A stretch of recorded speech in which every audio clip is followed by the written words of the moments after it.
गैर, गोरई और इगलास, इन 4 थानों में काफी घटनाएं चोरी की हुई थी। तो इसमें हमारी टीमें लगी हुई थी, हमारे सीओ साहब लगे हुए थे और एसपीआरए साहब इसकी निरंतर मॉनिटरिंग कर रहे थे। तो इन सभी घटनाओं में एक चीज कॉमन आई, वो कॉमन चीज ये थी कि एक गाड़ी, जिस गाड़ी पे नवीन द गड्डी लिखा हुआ था, वो गाड़ी इन घटना स्थलों में पाई गई, जिनको हमने ट्रेस किया। तो ये सभी घटना स्थलों से भैंस चोरी करके ला रहे थे और ये पर्टिकुलर जो मीट फैक्ट्री है, जो कि रोरावर थाना क्षेत्र में है, फेयर एक्सपो मीट फैक्ट्री, इसमें लाके इसका कटान करा रहे थे। तो ये गाड़ी बरामद की गई है।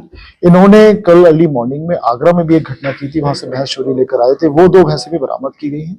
तो इसमें गाड़ी ड्राइवर, साथ ही साथ जो भैंस को चोरी करने वाला चोर बब्लू और आदिल, साथ ही साथ इस मीट फैक्ट्री जो fair export PVC meat factory है, जो कि थाना रोरावर क्षेत्र में, इसके 8 कर्मचारी इंक्लूडिंग ऑपरेशन मैनेजर, उनको पुलिस ने गिरफ्तार किया है। टोटल 10 अरेस्टिंग की गई है। साथ ही साथ इस पर्टिकुलर फैक्ट्री को क्राइम सीन माना है और उसमें 70 के लगभग भैंसें अभी हैं, जिनको हम वेरीफाई कर रहे हैं कि उसमें कितनी चोरी की है, क्योंकि लार्ज स्केल स्लॉटरिंग हो रही थी। हमारे जनपद में इतनी घटनाएं हुई, लगभग आधा दर्जन घटनाएं पिछले 12 दिन में हुई। आसपास के जनपदों में भी हम चेक कर रहे हैं कि उनके यहाँ कितनी घटनाएं हो रही है और उन घटनाओं का इस फैक्ट्री से संबंध है कि नहीं, वो सब हम लोग वेरीफाई कर रहे हैं। साथ ही साथ इसमें इनका जो भी फाइनेंशियल, इससे उन्होंने फाइनेंशियल गेन किए हैं, उसको भी हम लोग चेक कर रहे हैं। और अगर किसी और की इसमें मिलीभगत निकल के आ रही है, उसको भी हम अच्छे से वेरीफाई करके उसको क्लियर कट, इसमें सभी लोगों के खिलाफ हम लोग चार्जशीट लगाएंगे। सर ऐसी मीट फैक्ट्रियां जो कि चोरी की भैंसों की खरीदारी करती हैं, उनको स्लॉटर हाउस में काट दिया जाता है, ऐसी फैक्ट्री संचालकों के खिलाफ कोई कार्रवाई की जाएगी? बिल्कुल कार्रवाई की जाएगी। जितना लेवल पे भी इसमें मिलीभगत पाई जाएगी, संलिप्तता पाई जाएगी, उनके खिलाफ बिल्कुल कार्रवाई की जाएगी। जो पशु हैं हमारे मिल्च एनिमल्स हैं और हमारी पूरी ग्रामीण इकोनॉमी इनके ऊपर निर्भर करती है।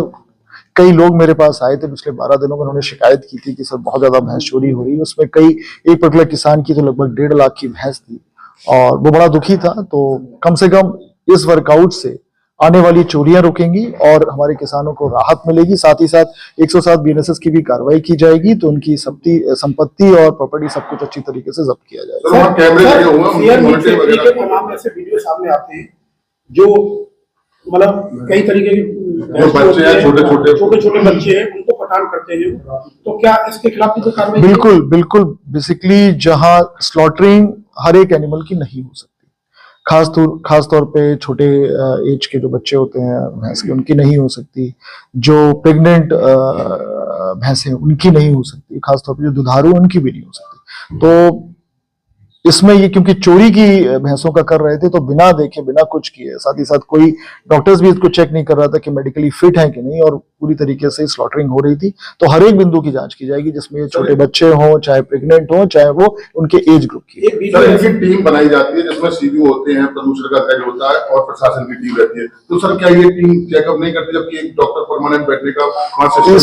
इस सभी बिंदुओं के बारे में गहनता से जांच की जाएगी। सभी विभागों को इसमें पत्राचार किया जाएगा और चेक किया जाएगा कि कहाँ कौन सी कमी रहेगी, उस कमी को पूरी की जाएगी। वो कमी कोई सीसीटीवी फुटेज कब्जे द्वारा लिए गए हैं?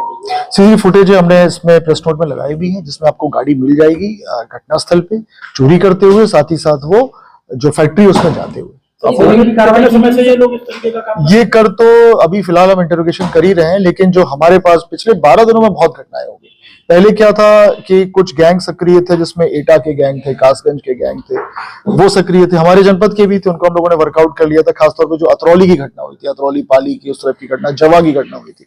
अभी इस तरफ पहले कभी घटना नहीं हुई थी। खैर में, टप्पल में, ग्लास में, गोरई में, ये पिछले 2 हफ्तों में घटनाएं हुई थी। तो उसमें स्पेशल टीम हम लोगों ने लगाई थी कि कहां से ये गैंग आ गया। तो संभवतः ये इन्होंने नया शुरू किया, लेकिन फिर भी हम चेक कर रहे हैं, हो सकता है पुरानी घटना में किया। ऐसा तो नहीं है कि फैक्ट्री संचालक जो है इनको प्रलोभन देते हो, चोरी करके? मैं किसी भी संभावना से अभी वो नहीं कर रहा इनकार। किसी का भी रोल इसमें हो सकता है, इसीलिए जो 8 कर्मचारी इसमें इंक्लूडिंग इनके सीनियर ऑपरेशनल मैनेजर हैं, उनको भी पुलिस ने अरेस्ट किया है। तो फैक्ट्री सील कर दी गई है क्या? अभी क्राइम ऑफ सीन है, कोर्ट से हम उसमें आदेश कराएंगे।